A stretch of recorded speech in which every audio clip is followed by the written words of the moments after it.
State House studio in Montgomery. I'm Todd Stacy. Welcome to Capitol Journal's Week in Review. The Alabama Legislature met for the 16th and 17th days of the regular session this week before adjourning for the second of two planned spring breaks. It was a somewhat slower pace than the breakneck speed we saw in the first half of the session, which was a welcome development for lawmakers, staff, lobbyists, and us in the media. But plenty of legislation was moving this week, and we got a preview of what to expect during the rest of the session. We've been anticipating legislation on the issue of workforce development, and this week we got it. The state's top leaders gathered at the Capitol to announce a new package of bills aimed at transforming the state's workforce development system. You've heard us report on how the state's 57.4% workforce participation rate is among the country's lowest. State leaders have been working on ways to address that problem by removing barriers that keep potential workers on the sidelines. Governor Kay Ivey, Lieutenant Governor Will Ainsworth, House Speaker Nathaniel Ledbetter, Senate President Pro Tem Greg Reed, and Business Council of Alabama President Helena Duncan led the announcement. While we have record low unemployment, our labor force participation rate is one of the lowest in the country. And y'all, that's not low in a good way. In 2015, major reforms were made within the state's workforce development sector. And as governor, I'm calling on our legislature to once again make the needed reforms so that our workforce development programs work better for us and its two customers, job seekers and our employers.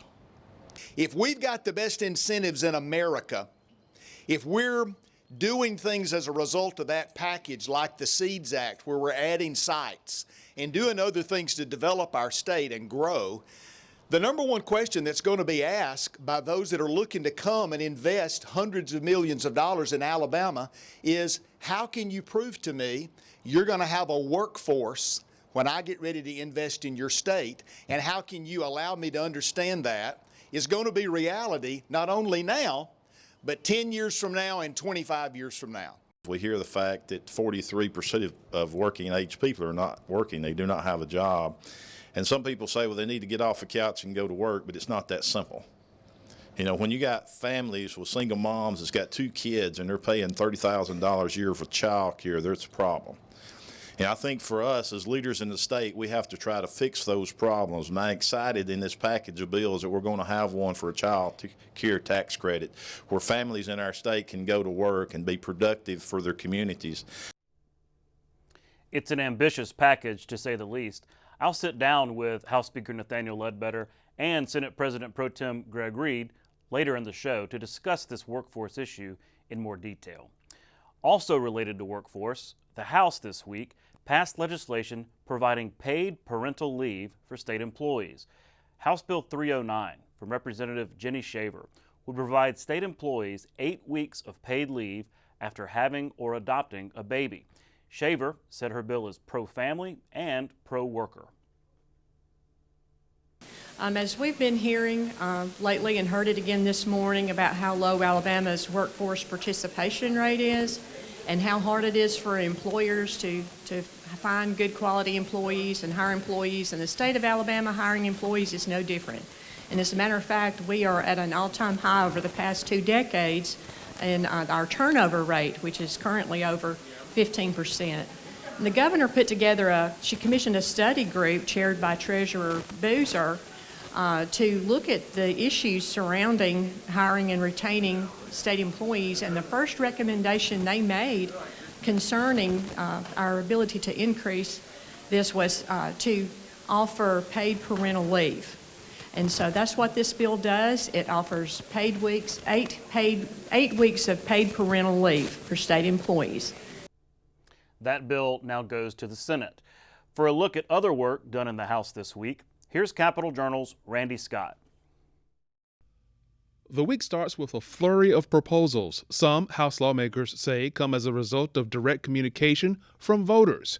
House Bill 230 addresses streamlining the process of getting or providing information to state entities, such as the Secretary of State's office.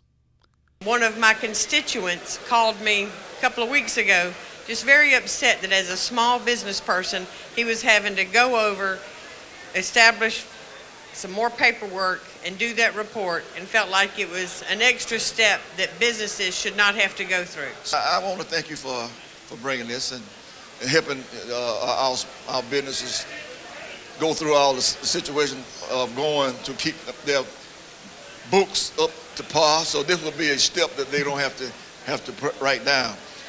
House Bill 230 is approved. Also on their agenda is House Bill 65. It deals with new guidelines for vape products in Alabama. This bill revises the definition of e-nicotine delivery system to come in line with federal regulation. It prohibits sales through vending machines. It's hard to get everybody to agree on everything in it, but really appreciate the work and the persistence you've done on this. And it's been an honor to be able to work with you and help you on this bill. House Bill 236 addresses changes for the state sales use tax for citizens. Here, HB 236 is a simple bill that removes the state portion of the sales use tax from baby supplies, baby formula, maternity clothing, and menstrual hygiene products. I was very excited too when Senator Orr brought the bill out in the Senate, and I was so excited I started texting him immediately on this bill, because what this bill would do is going to help so many families in this state. Both House Bills 65 and 236 pass and head to the Senate. At the Alabama State House, Randy Scott, Capitol Journal. The Senate this week finished up some outstanding business. They sent two of their priority bills to the governor's desk after having been amended by the House.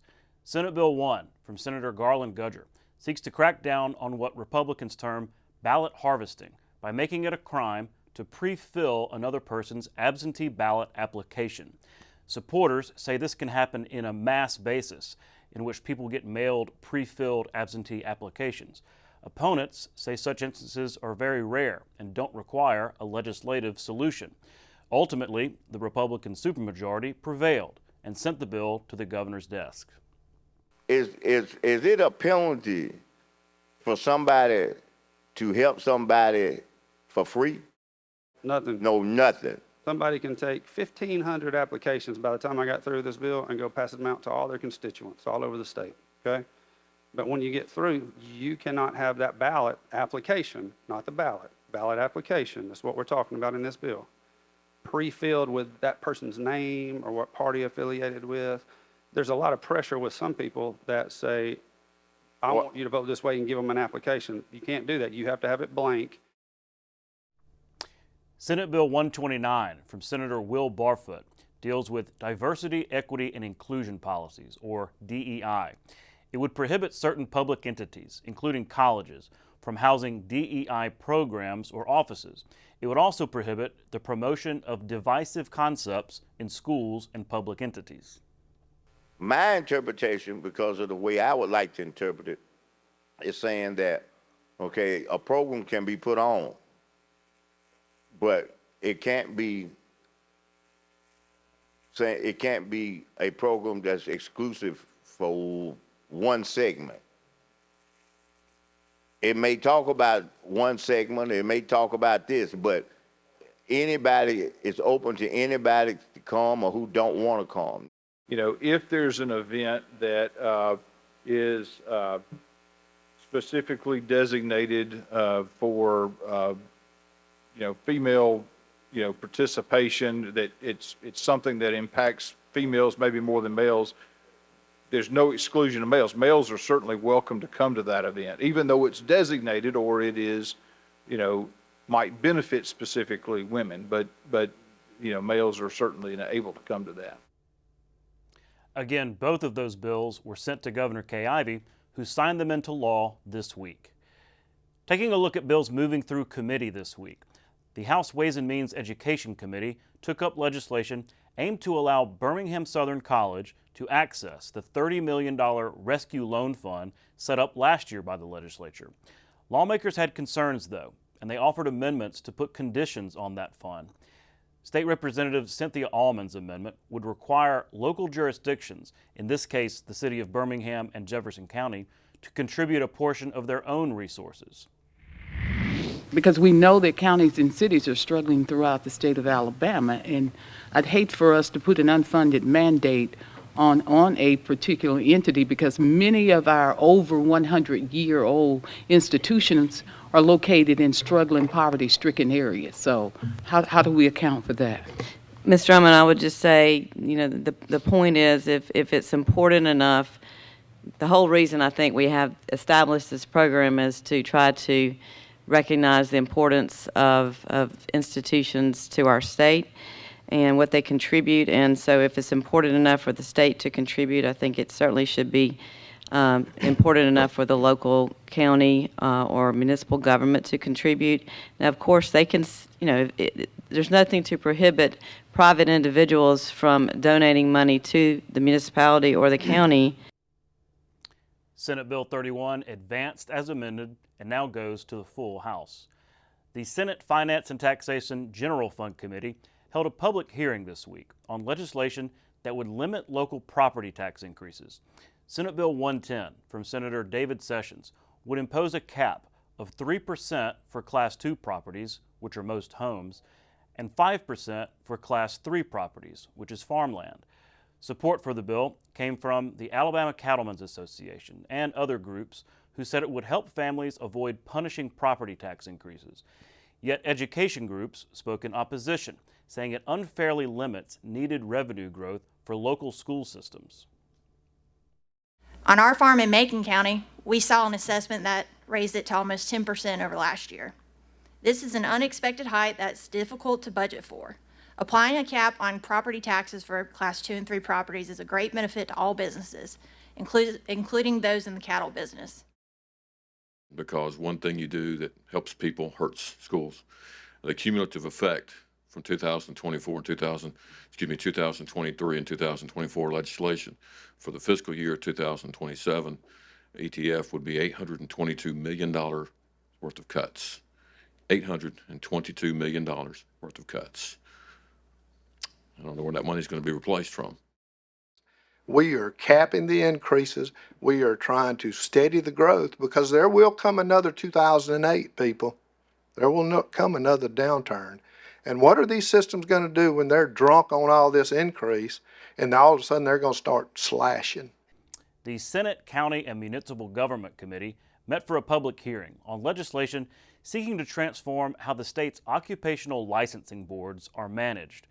Senate Bill 224 from Senator Chris Elliott would require more than 36 occupational licensing boards to be managed by a new state agency rather than by private contractors. Elliott has argued that the management of these boards has become a for-profit cottage industry that doesn't serve the interests of workers. The study group determined that making changes to the organization of these boards should be a priority. We looked at 66 different groups.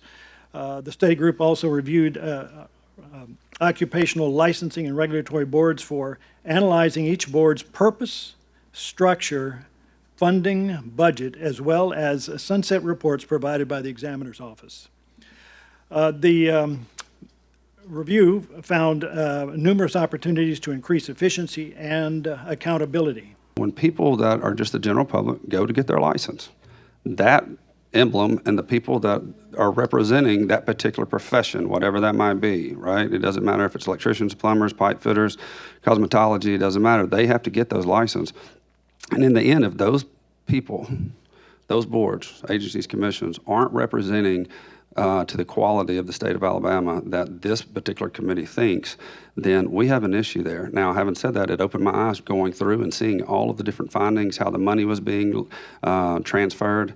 I think there's a lot of other things that are happening on some of these boards, not all of them at all, and I'm not talking about all of them, but I do think that we have to make some headway with this type of bill to clean this up, because it is getting larger than I ever thought it was. I think that your intentions are honorable here, but I want to make sure that the people that's going to be impacted, because after all, these are the people with their hands on the pulse of all the businesses that's out there that has any kind of licensing requirements.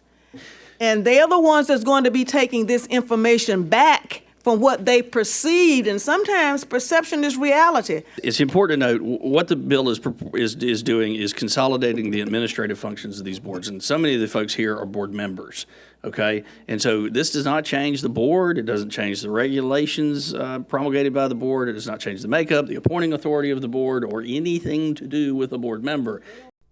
No action was taken on that bill. It will likely hold until the committee reconvenes in April. Again, the legislature will not be in next week as lawmakers take the second of 2 planned spring breaks. They'll return on April 2nd, with plenty of work remaining. Capitol Journal's Jeff Sanders takes a look ahead at what we can expect when the legislature returns.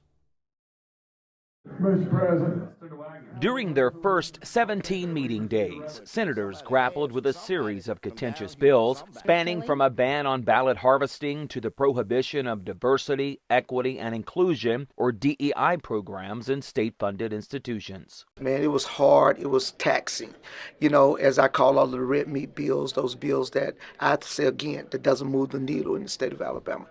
And while Democrats like Minority Leader Bobby Singleton are not happy with the passage of those bills, he and Republican President Pro Tem Greg Reed are on the same page about some major legislation moving forward. The number one priority is going to be budgets, and the budget chairs are already working on that, of course. The governor sent her information over to us, so we have all that. I think the good news is Alabama's economy is strong. The budgets are going to have surpluses, so we're going to have to make some really wise choices. I think we're going to come back in the second half.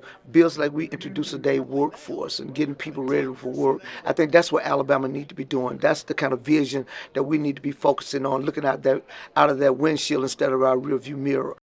But while workforce development could find its way to bipartisan support, the same may not be the case for 2 very different gambling bills passed by the House and Senate. I've had some conversations with those in the House. They're trying to go through a process to assess exactly what the changes are.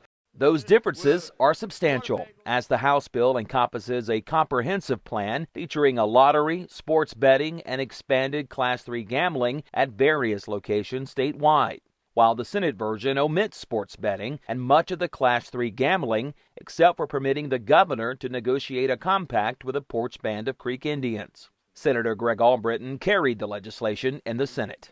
There seems to be no taste for the traditional Class 3 gaming. And we'll find out if that gambling plan has a chance of passing when lawmakers return here to the State House on April 2nd. For Capitol Journal, I'm Jeff Sanders. Another issue to look out for when the legislature returns is ethics and a proposal to reorganize Alabama's ethics code. House Bill 227 from State Representative Matt Simpson is aimed at adding clarity to the law that governs the behavior of all public officials in Alabama. He's gotten pushback from the Ethics Commission and from media critical of the bill. I sat down with Simpson to ask him about that earlier this week.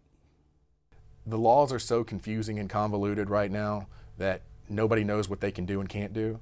And in the land of the blind, the one-eyed man is king. So if the Ethics Commission knows what they can do, and they're the only people that know, they're upset if we allow other people to kind of have some involvement through this process. You know, you've got some people, I'm not sure where the Attorney General is going to be. I think he wants the bill to go a little bit further than it does, and I know the Ethics Commission thinks it goes too far. But the way I feel about it is if the Ethics Commission thinks that we went too far and the AG thinks we didn't go far enough, we're probably in a really good sweet spot for the people of Alabama.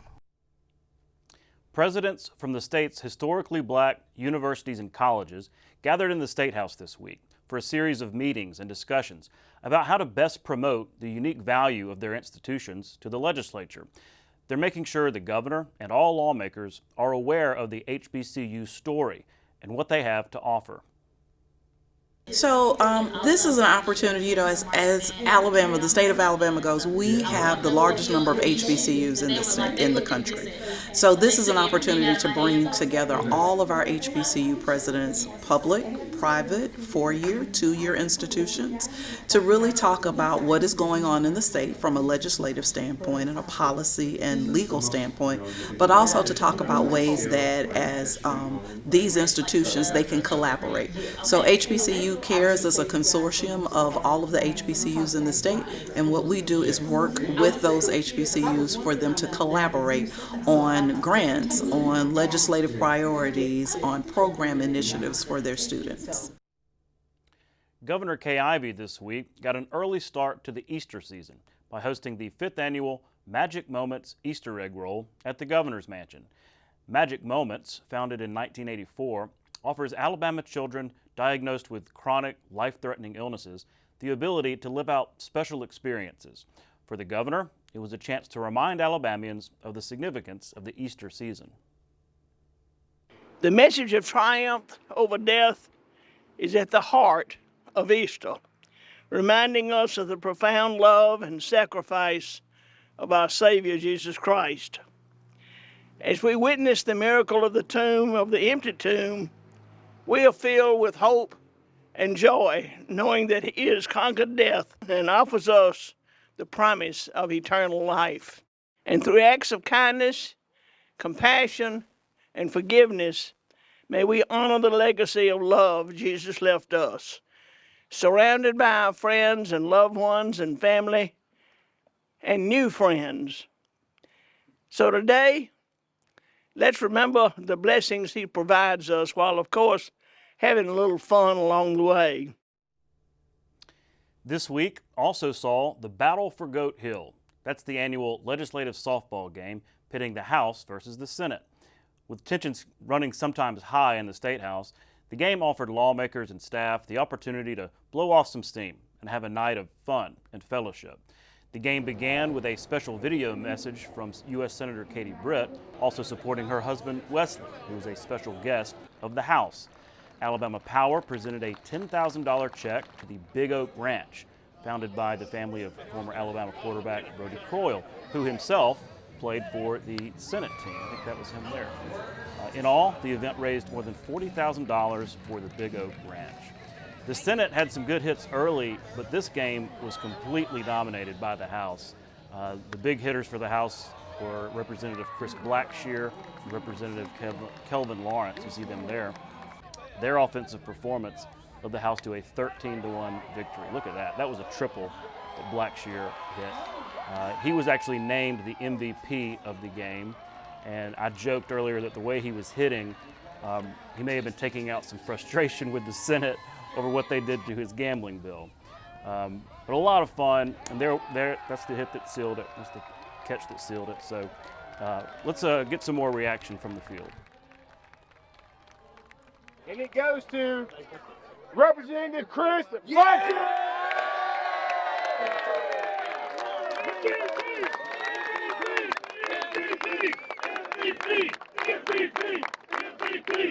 Hey, it's just fun to come out here with everybody and get a chance to play. And the most important thing is we're raising money for the Big Oak Ranch. And that's the most important thing. We give kids opportunities to live dreams and come out and do things like we got to do tonight.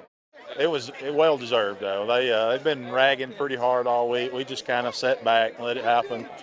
Showed it on the field tonight. The team played great. We're excited for the win. It's a great night for the House. A great night indeed. When we come back, I'll sit down with Senate President Pro Tem Greg Reed, and after that, House Speaker Nathaniel Ledbetter. We'll be right back. You can watch past episodes of Capital Journal online at video.aptv.org. Capital Journal episodes are also available on APTV's free mobile app. You can also connect with Capital Journal and link to past episodes on Capital Journal's Facebook page. And you can listen to past episodes of Capital Journal when you're driving or on the go with Capital Journal podcasts. Keep up with what's happening with Capital Journal.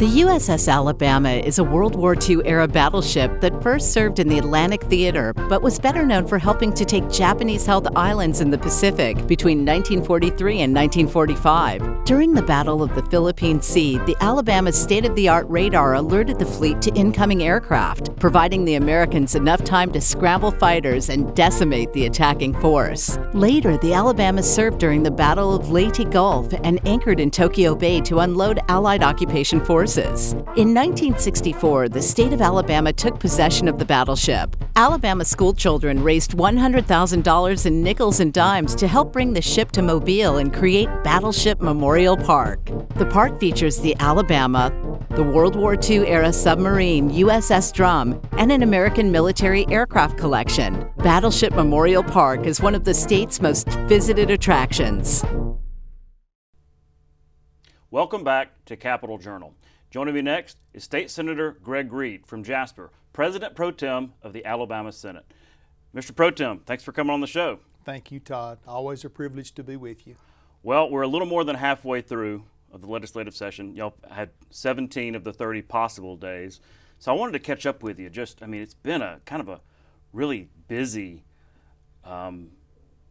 sometimes controversial, definitely consequential first half of the session. Talk to me about that. What's it been like on the inside? How would you grade really the first half of this legislative session? Well, I agree with you that the session has been tense, intense. It's been super busy, okay, but it's been intentional. I'll take us both back to kind of the process. I met with senators in the Republican caucus months ago, and they said these are priorities, these are topics, these are issues we want to work on. We know we've got to be focused on our budgets. We'll get there. We've got topics related to workforce development, those kinds of things you and I are going to talk about for a moment, I think. That's a big deal. We've got other things that have been important for us. Maybe they've been important to us for a number of years, and we've not dealt with them. We really want to try and deal with them. And then all of a sudden you had other issues that came up, right out of the clear blue sky. Like IVF. Like IVF, that were very emotional issues that we as a legislature had to deal with very quickly. So in looking at a recap on that, I would agree the session's been busy but very intentional. It has gone the way that we wanted it to go, in that we had what started with about 7 initiatives that were in the Senate Republican caucus that said these are things that we want to get started with. Right off the bat, we were talking about parents' right to know, which was a piece of legislation that I carried, and it's been successful, had good feedback. But dealing with curriculum. That's right. Yeah. It's a transparency bill. Mom and dad need to know what their kids are going to be learning in school, and they need an ability to go to a website to be able to find that data. And then if they got a question about it, they can communicate with the school or the teacher. And there's a methodology by which they can offer a complaint if they don't like it. Mm-hmm. And so that was one of the things right off the bat we started with. Then we looked at ballot harvesting. Alabama has some of the most stringent laws that there are on the books nationally. Other states have copied our laws in regards to security of elections. But we had another issue that we needed to address, in that you can't pay people to go out and get folks to vote and be able to harvest those ballots. So that was an issue that came up. We had different boards and commissions that were governing themselves, appointing themselves, running all their own affairs, no oversight, yet they were using state tax dollars to do all that. And so we felt like that reining those groups in a little bit was something that was very important to a lot of our members. We wound up with school choice as an issue that was a huge topic. And how do you focus on school choice and offer parents additional choices? Alabama already offers a lot of choices. We have virtual schools, we have charter schools, we have the Alabama Accountability Act, of which we changed in the last session to be able to allow more children in schools that score D and F to be able to participate in scholarships to go to different public schools or even a private school if that's what they choose. I think the CHOOSE Act, which is what we've worked on, that was a priority for the governor. I think it puts us in a place where Alabama's going to be in the top 10 of options for choice for education across the nation. That was a big deal. At the same time, focusing on public education. How do we make sure that teachers in Alabama starting salaries are the highest of any state in our region, any around us? And so that's going to take some work, but the governor's committed to it. I'm committed to it. I think it's a topic that we're going to stay focused on, trying to help us recruit and retain teachers. We've been on that task for the last 3 or 4 years, and we'll continue on it. But those are just some examples of some of the topics. We had several others that you mentioned IVF, the ability to allow mom and dad to be able to start a family when they're having some challenge with that in their life. And medicine is able to help them do that, to be able to conceive a child and be able to have a family is something very important. I've known a lot of families that have beautiful children today as a result of those procedures, but we had to deal with that legislatively related to a ruling from the Supreme Court, and we worked on it. Yeah. So a lot going on. It was. I mean, in DEI, part of that, all that. So many really controversial issues, big issues, lots of debate on the Senate floor. I wanted to also ask you about gambling, because all the issues you talked about, plenty of debate between the House and the Senate, sometimes going back and forth, but some alignment in the Republican caucuses over, agreement on the basics of the issue. Gambling, not so much. The House passed a very different bill than what the Senate ended up changing it to. So I wanted to ask you to kind of take me inside the caucus, because there have been years where the Senate has passed more comprehensive gambling legislation. This year it was very scaled back. So what's the reason behind that? Why is it so different between the House and Senate? Well, I think this topic is an issue that comes up. I've been in the legislature 13 years. It's been an issue, except for 1 year that I remember, it's been an issue to be dealt with every year. I think the attitudes change. The feeling, I was Senate President when we passed 2 years ago a comprehensive piece of legislation that included some expansion. This year we get to a place in the Senate to where the attitude of expansion is not what the membership is looking for. As a matter of fact, a focus on enforcement, a focus on making sure you can shut down illegal operations and that you're not expanding casino gambling, Las Vegas style type gambling in our state. And sports betting too. And sports betting too. So those became some of the biggest issues. To say that I can tell you exactly why senators felt differently about it, I think that that'd be tough to do. Everybody's got their own reasons, their own opinions. In a topic like this, Republican or Democrat, you're going to always have a circumstance where there are going to folks that are going to vote for it no matter what. There are going to be others that are never going to vote for it no matter what. And then you're going to wind up with the majority of members that say, based on what it does, based on what the outcomes are, then I'm willing to consider my yes vote or will establish my no vote based on where we are. I think that one of the biggest issues that was ongoing in the discussion, I think the House did an excellent job in putting all of these issues in play, and they did a lot of work in developing both the constitutional amendment and the enabling legislation. When it came to the Senate, a lot of that hard work had already been done by the House. We began to then look at it to determine what are the elements of it that we like or don't like, and the Senate went to work debating just like we do on issues, and working to figure out what are the things that are most important to us. And that's what we did, and I was very pleased with the Senate's outcome. I felt like we made the bill a lot better for the people of Alabama, and we focused on the things, at least for the Senate members, that were the most important. Certainly something to watch the second half of the session. Well, let's talk about workforce, because that's the watchword of the week, maybe for the session. You had your big announcement this week, rolling out a big package of bills focused on getting folks off the sidelines, getting them back into the workforce. We have one of the worst workforce participation rates in the country. So talk about what the process was like. I know the Lieutenant Governor had his commission. The Governor has also been focused on this. But y'all are the ones that actually do it. Y'all are the ones that craft legislation. So talk about your involvement and what the process was like to get so many different people on board with this plan. Well, I'm excited that all the players and stakeholders have been able to initiate and be at the table. A lot of the work came from work that was going on required by many of those in the stakeholder community. They were raising their hand to say, We know we've done great things with the game plan. We've got the Seeds Act where we're developing new sites. We're attracting those across America and across the world to look at investing in Alabama. But we must answer that question about workforce. How can we tell that company that's going to invest $100 million in Walker County, Alabama, that we're going to be able to show you a plan that will establish for you a comfort level that workforce is available today and 10 years or 25 years from now, after you've invested all these resources, they're going to be people to work in your facilities. Or if you bring your corporate headquarters to Alabama, they're going to be skilled and trained folks that are going to be available for the workforce that you need. So putting that plan together, it was an idea that was driven by necessity. We've got a low participation.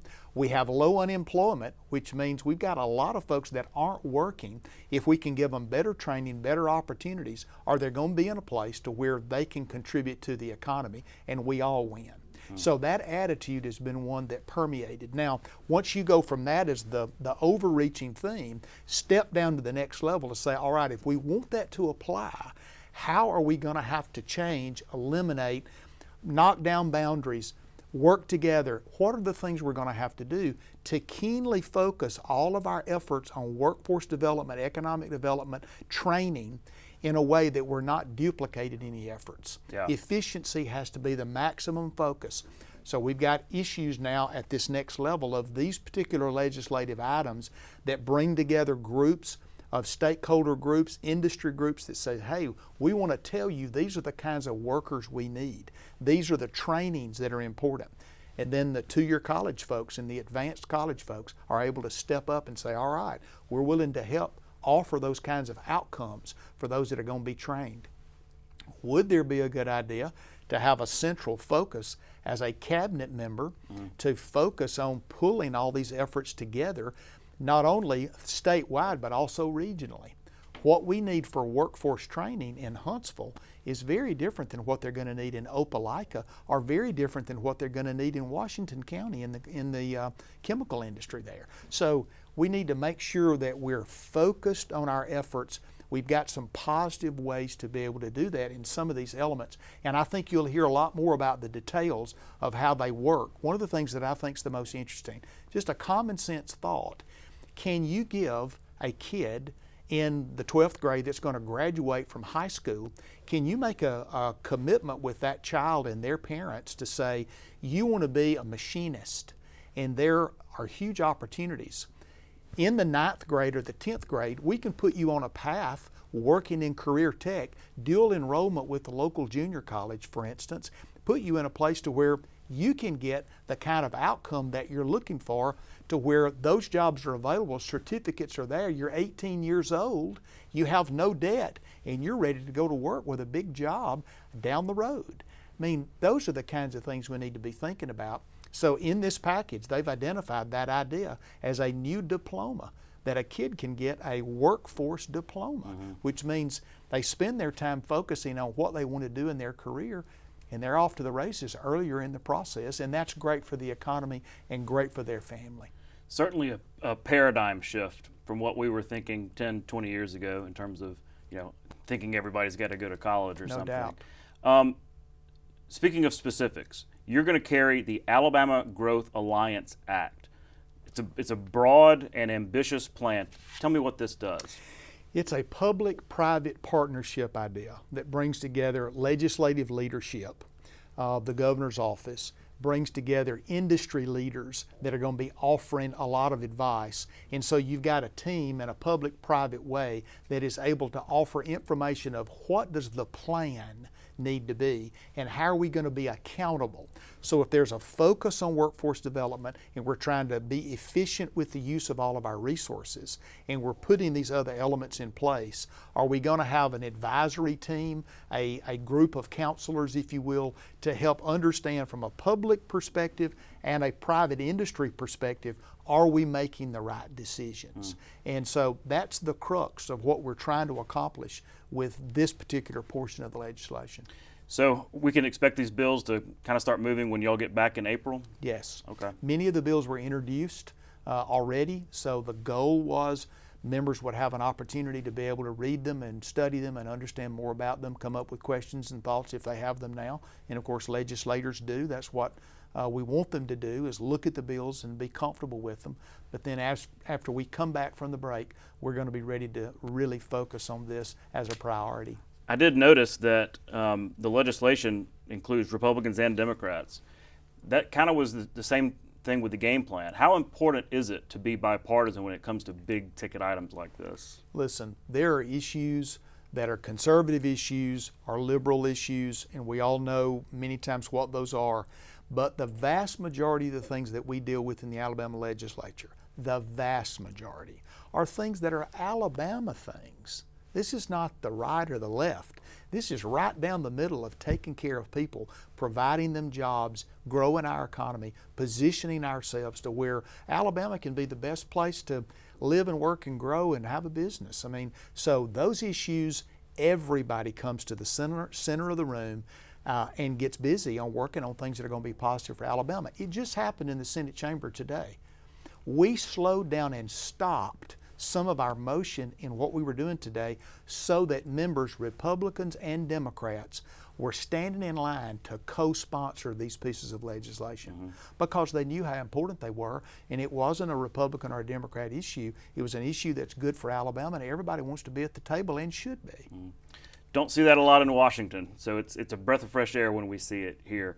Well, hey, tough beat at the softball game this week. Oh, man. But, y'all had won 2 times in a row. But, the speaker's pretty excited about that. You got your bracket. Who you got going through the tournament? Listen, I'm excited about Alabama and Auburn, of course. Okay, we've got UAB and Sanford. Yeah. This is wild that we've got this many folks that are going to be in the mix. I'm excited about it. It's going to be fun to watch. I've been talking to my sons. I got 3 sons, and so they're interested. They're excited. I've got one's a Montevallo graduate, so he's kind of a free agent, and then the other 2 sons are both Alabama graduates. One's got a master's degree from UAB, so he's in the UAB list. Okay. So it's going to be fun. I'm excited about it, and Alabama is well represented, and I wish all the teams the best. Yeah, it's going to be fun. Well, we're out of time. Thank you so much, and we'll see you in April. Sounds great, Todd. Thank you. We'll be right back. The World War II-era Tuskegee Airmen were the first African-American pilots in U.S. military service. Because Tuskegee was the only training facility for black pilots in the United States during World War II, potential pilots came from all over the country.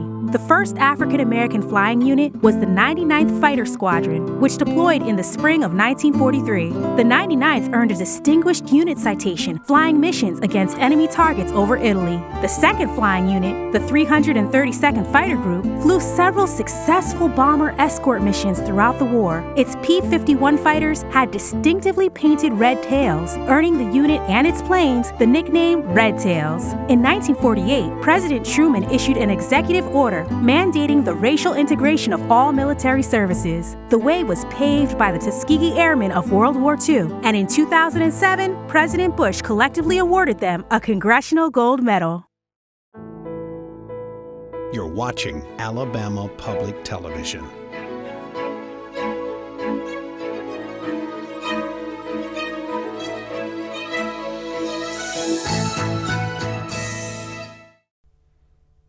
Welcome back to Capitol Journal. Joining me next is State Representative Nathaniel Ledbetter, Speaker of the Alabama House of Representatives. Mr. Speaker, thanks for coming on the show. Hey, it's good to be here. You brought your trophy with you. Yeah, I did. I had a big win for the House last night, and we certainly were proud to showcase the trophy after the Lieutenant Governor and the Pro Tem of the Senate brought it to us today into the chamber and made the delivery. So a great event. Certainly everybody had a wonderful time, and the main thing is we were able to donate $50,000 to the Big Oak Boys Ranch. Yeah, well, it was a fun night. It's great to be able to blow off steam. It's been such a busy. We'll get into this. Such a busy first half of the session, but everybody had a good time. It's bipartisan. Everybody's staff is there. Right. People are there, so it was fun. So congratulations. It wasn't just a win; it was a blowout. Well, I'm glad you mentioned that. I wasn't going to, but since you brought it up, Todd, it definitely was a blowout. Well, but the Senate had won the previous 2 years, so let's talk about that because it has been an incredibly busy first half of the session. We're a little beyond the first half. not just busy, but big consequential items, some of which you did not anticipate. So talk about how you've been able to manage that, given just all the debate, all the controversy, and trying to get results and not just chatter.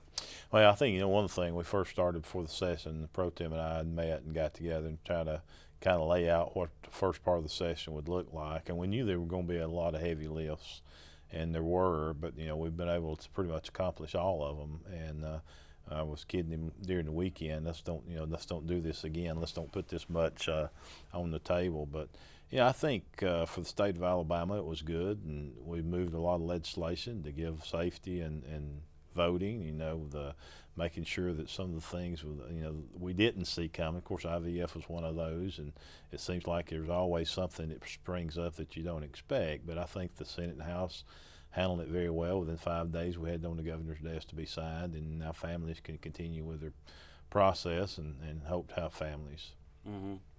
I want to get to the workforce issue because that's really kind of the big deal. But before we get there, I want to ask you about gambling, because the House passed its plan. We've talked about that before. Mm-hmm. Pretty comprehensive. Y'all spent a lot of time working on that. Right.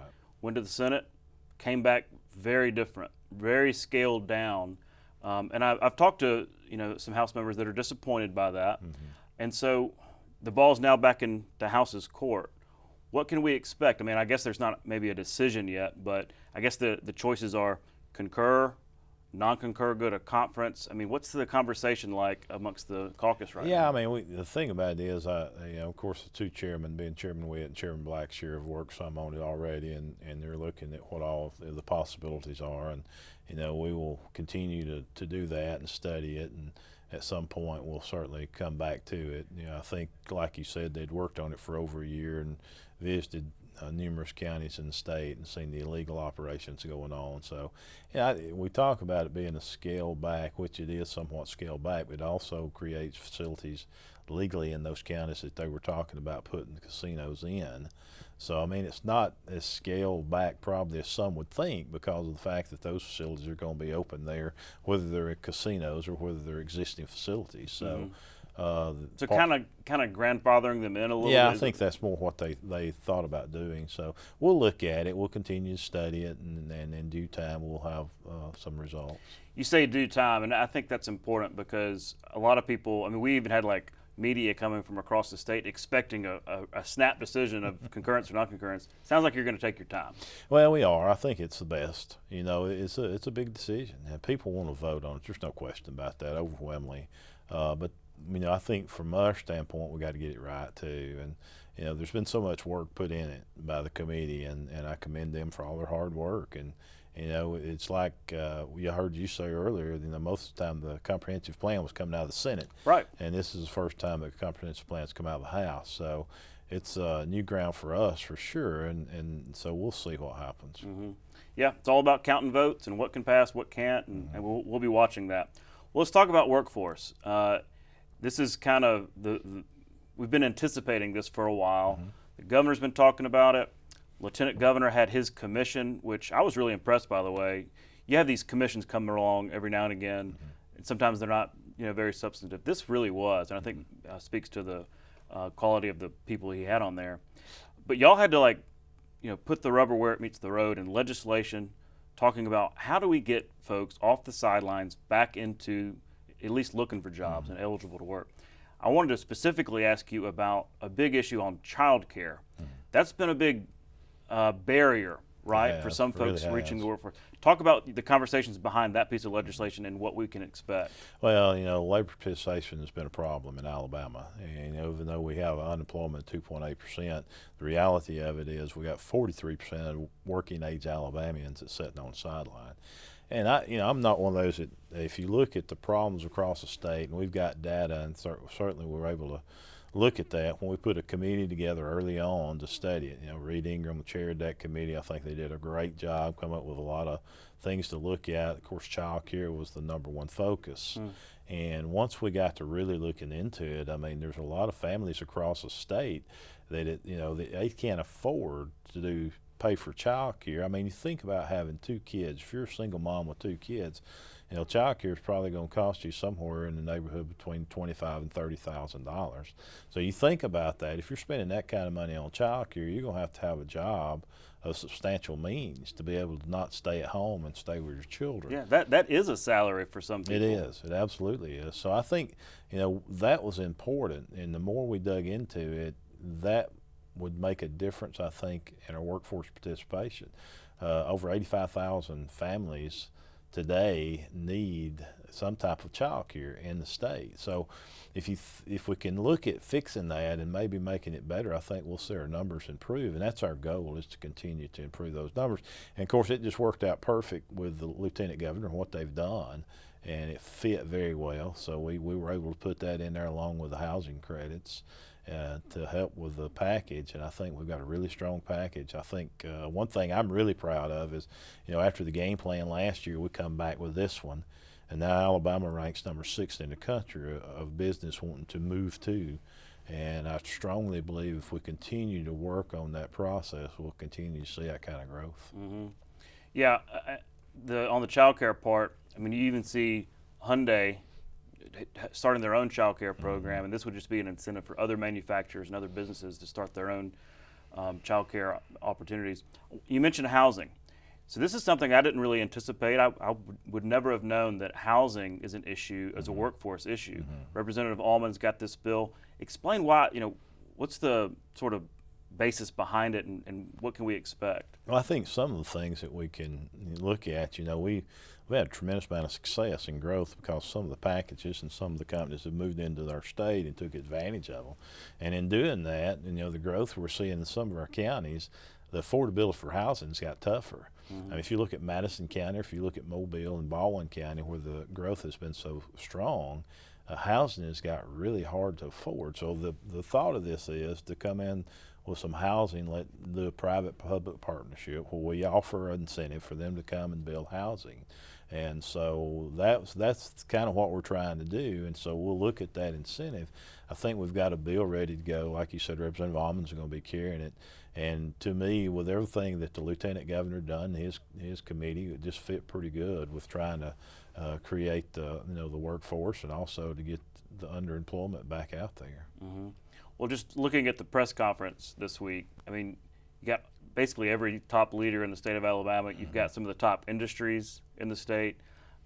Seems like everybody's aligned on this. How does that happen? I mean, getting everybody on the same page doesn't happen all that often. No, so what's the conversation been like behind the scenes? It's been really good. I think the thing that I have, figured out over the last few years is the more we're able to have conversation, the more we communicate, the more successful we can be, because we're not all going to agree on everything. But when we were able to sit down and talk about all these issues, and of course, Lieutenant Governor was a driving force on some of them, and we were happy to be part of it and filling out the package. But I think everybody working together, both from the Senate and the House and then from the governor's office, was a big deal. But this one's a little different too, Todd, because it brought in businesses throughout the state. So have a public-private partnership. I think it really shows with everybody working together what we can accomplish. Yeah, and at the end of the day, if this package passes, and we'll get into more details as we go along, you're talking about a pretty significant resetting of state government, right? I think back to the Senator Marsh's realignment of ALEA and all that. It's maybe even bigger than that in terms of a realignment of the state's workforce development, economic development agencies, and really maybe focusing them more? Yeah, I think that was the goal from the task force that the Lieutenant Governor had put together, is trying to figure out what everybody's doing. I mean, when you got certain agencies that's doing things that other agencies not aware of, whether it be job training, where it'd be trying to create incentives or whatever for that particular industry, the idea was to put somebody that was in charge of all that to know what's going on, so they can focus together, and instead of pulling in different directions, or instead of having two different agencies working on the same thing. Duplication. So I think it cuts down duplication. Actually, even though you're adding that position, I think it really shrinks government because you don't have to have the duplication. So I really think that's a smart ideal, and I think it'll be very successful for the state. Well, yeah, because I mean, like a cabinet position, so the governor, who's in charge of it all, kind of, can call one person instead of That's right. 3 or 4 to ask the question, and that does make sense. Well, we're almost out of time, but I wanted to ask, we're going to come back in April for the second half of the session. What can we expect? I know we got to get to budgets and things like that, but what should we expect? I mean, is it going to be as busy as it has been, or maybe slow down a little bit? I told somebody just yesterday, it's kind of interesting. I think this session is almost like having 2 sessions in one. We've got to the break now, coming up on spring break, and then after it, we've already, if you look at what we've already done enough legislation for a full session. And then, so if you go back and look, we almost are starting another session, this second half of this one. So, there's going to be more work. I think that's why the people sent us down here, is try to do things that's positive for the state and to move bills that makes our state more successful. And I think without question, people have seen that. If you look at what's going on with the economy and across the state from one end to the other, we got some holes that we got to fill and work on, but the things we've done with broadband, with economic development, with the workforce, and all that put together is making a difference in our state. Mm-hmm. Well, maybe Chairman Hill had a point. Well, we're out of time. We're out of time, Mr. Speaker, but enjoy the break, and we'll see you back in April. Thank you, Todd. We'll be right back. The longleaf pine is native to the southeastern United States. Longleaf pine forests once dominated the coastal plain region of Alabama, which covers much of the lower portion of the state. Extensive logging, clear-cutting for agriculture, and urban development have drastically reduced the longleaf ecosystem. Longleaf pine can take 150 years to become full size and may live to be 500 years old. That's our show for this week. Thanks for watching. We won't have nightly shows next week as the legislature is on spring break, but we'll be back next Friday and Sunday for our Week in Review here on Capitol Journal on Alabama Public Television. For our Capitol Journal team, I'm Todd Stacy. We'll see you next time.